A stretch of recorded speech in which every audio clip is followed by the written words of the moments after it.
Voters in the United States aren't the only ones heading to the polls this year. In fact, 2024 is set to be the biggest global election year ever.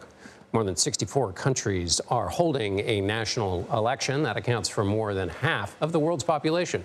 Those countries include the three largest democracies, India, the U.S., and Indonesia, which is set to elect its president on Wednesday. Some of these races could have lasting effects on the strength and trajectory of democracies. So we've brought in Michael Abramowitz. He joins me now. He's the president of Freedom House, a nonprofit that advocates for democracy and political freedom around the world. Michael, it's good to have you with us. Thank you. All elections are not equal.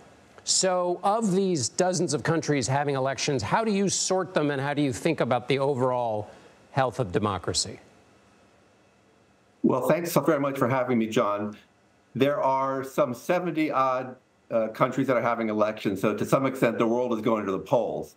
Now, you have to discount a certain number of those elections. You think about places like Russia or Iran, where elections are scheduled, and they're not serious elections although they might be interesting, they're not serious elections by the standards of democracy. But there are a lot of elections that are very consequential. And I think the reason there's so much focus on it this year is that these elections are taking place against a backdrop of generally declining rights and freedoms around the world. Really, if you will, the democracy has been kind of on its back foot in recent years. So people are really looking this year to this large number of elections as a significant bellwether for the global state of democracy. And I want to get to Freedom House's index that you use to measure that, the march of freedom versus autocracy. But before we get to that, when we think about democratic elections, what are we looking for to determine whether it's healthy? And what are some of the challenges that we might look for in other countries? Because, of course, it reflects back on America's democratic institutions as well. Sure. Well, obviously, the major issue is whether people have the right to pick their own leaders in a free and fair election, whether their votes are going to be tabulated properly. I think one of the biggest challenges for elections around the world right now really is the global information environment. Mm-hmm. There is a huge amount of disinformation, misinformation that is floating around there, propaganda, you would call it in the old days. And that, I think, is one of the most severe threats to elections today. We did a survey at Freedom House last year about the effect of artificial intelligence, which is really turbocharging this, the rise of these so-called deep fakes, which really make it very difficult for the average voter in many countries to determine between what's right and wrong, what's truth and falsehood. Let me ask you about, in 2023, the global freedom measurement declined for the 17th consecutive year, according to Freedom House. Moving towards autocracy. What are the preconditions for autocracy? There's a lot of factors with autocracy, but I think a number of things that I would point out. One is whether they're actually free and fair elections. That's number one. We know in places like Russia and China, they're not free and fair elections. Whether you have a vibrant news media. In many countries around the world that have seen slipping democracy, you've seen the news media come under the control, directly or indirectly, of dictators. You see a strong rule of law in democratic societies like the United States. In those countries that are dictatorships, the rule of law really comes under the edict of central powers. Those are three of the major factors in terms of looking at the health of democracy. Of these elections taking place, and we'll get to America in a second, but of the ones taking place, is there one you're watching or one or two you're watching for these interesting questions that are up for grabs here? Well, I certainly would like to talk about the United States. I think that's probably the most consequential election of the year.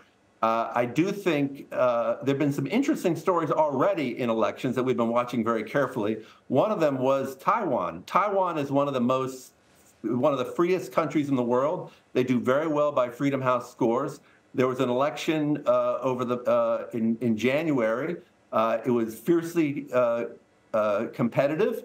By all accounts, it was conducted fairly. There was heavy disinformation and cyber warfare by the Chinese mainland government to try to shape the election. That was rejected by people in Taiwan. So I think actually Taiwan is an election democratic success story. Another one that we are watching closely is India. India is the largest democracy in the world. And by all accounts, Prime Minister Modi is very popular there. I think he's strongly favored to win election. But, you know, elections can surprise you. Right. We just had a situation in Pakistan where the ruling party basically suffered a major defeat against all expectations. Michael, quickly, we got to get to the United States. Freedom House scored it an 83 out of 100. What's the biggest challenge in your mind to free and fair elections in America? I think the biggest challenge, honestly, is twofold. Number one, disinformation. Is that going to be, you know, are people going to, believe facts or spin?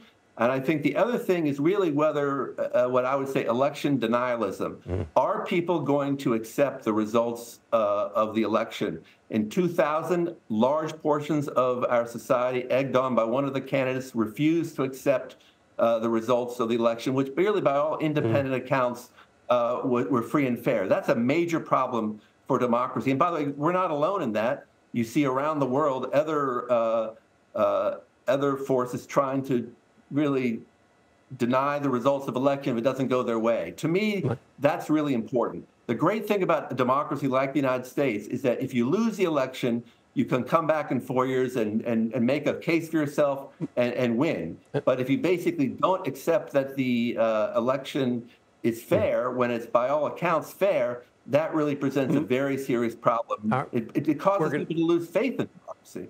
And we're going to have to leave it there. Michael Abramowitz, president of Freedom House. Thanks so much, Michael. Thanks for having me, John.